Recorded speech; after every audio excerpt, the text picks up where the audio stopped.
shame, which comes out from being cut off from, it comes from being cut off from human contact, the way we need it, has a kind of protective value.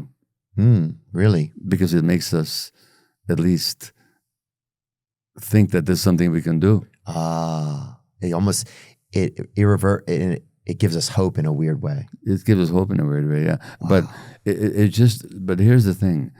Children are narcissists, young children. When I say narcissists, I don't mean in the pathological sense. I mean in the sense they think it's all about them.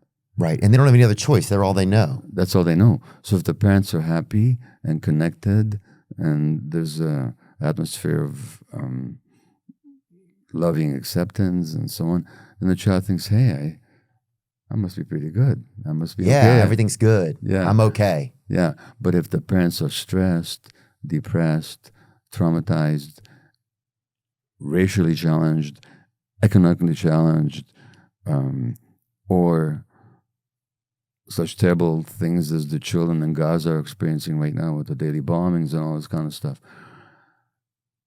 what can they think? That there's something wrong with me. Oh, imagine some kid over there in Gaza looking up and there's a bomb, and they think, man, I'm so horrible, I deserve to be bombed. Well, you know what? There was a study done of Gazan children. Man, that's crazy. I hadn't thought about that. Like, really imagine that, though. There was a study done of children in Palestine 21 years ago. And 95%, this is long before the current horrors, long before October the 7th, long before the aftermath of October the 7th. 95% of those kids showed traumatic symptoms. High percentage wet their beds, like you and I did. They expressed aggression towards their parents.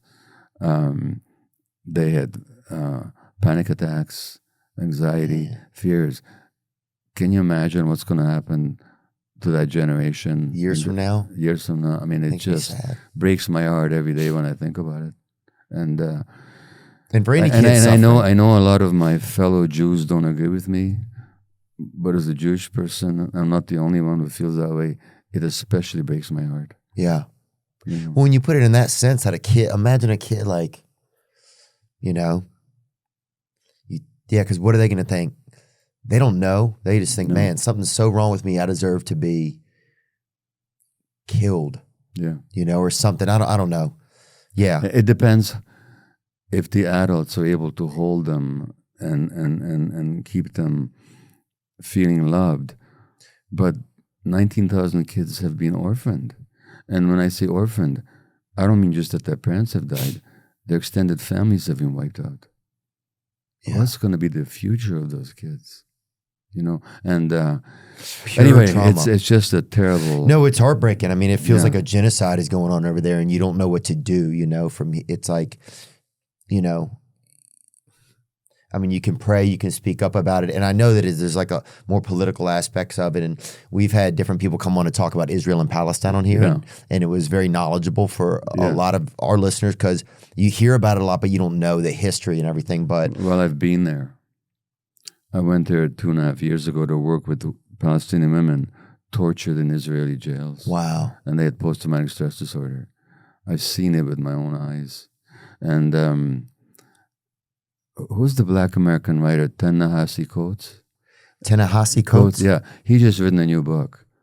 And he talks about visiting Palestine. And he says, Ta-Nehisi Coates, in his new book, he says, once you go there and see it, you can't unsee it, And our media doesn't cover it super fairly. Yeah, I feel like our media doesn't cover it super fairly. That'd be interesting to speak with him. Then, thank you for bringing his name up. Oh yeah, yeah. I mean, it's heartbreaking anytime something's happening to a child. That should be the one thing that we can all figure out. This shouldn't happen. No, it's also the truth that it's also happening to kids in Israel. There's bombs and rockets and so on. I don't know if this is the time to go into the politics of it. It's not a question of valuing or sort of esteeming one suffering over another. We don't compare traumas, but the degree and the scale of suffering in Gaza is unprecedented, and look, it seems like it. When my wife walks into a room, I'm 80, I'm typing away, I'm reading a book. She walks into the room and I don't hear her. All of a sudden I hear her, I go like this. Not this is the startled response of an infant. If you take a 3-month-old who's sitting there, he's lying there, and you go like this, it's called the startle reflex. That's built into me. Because when I was 3 months of age and throughout my first year, Budapest was being bombed by the Allies. Wow. Quite apart from the anti-Semitism and the genocide, there was the war going on. So I'd be thrown into a laundry basket and they'd rush me down to the basement. So when I hear a noise, I still go like this. Yeah. Now this is 80 years later. Or when you see a load of laundry go by, you Yeah. know? Man, so we can stay with, so what you're saying is it can stay with you that long. It can stay with you. It gets that long. locked in you, in your cells, really. It's actually literally locked into your cells and into your chromosomes. Yeah, I mean, it's heartbreaking for those children on both sides of that. And just anywhere, anytime you think like, and even a kid, when they think like, even in America, it's like we're bombing each other. Like we can't figure out a way. There's a huge planet here.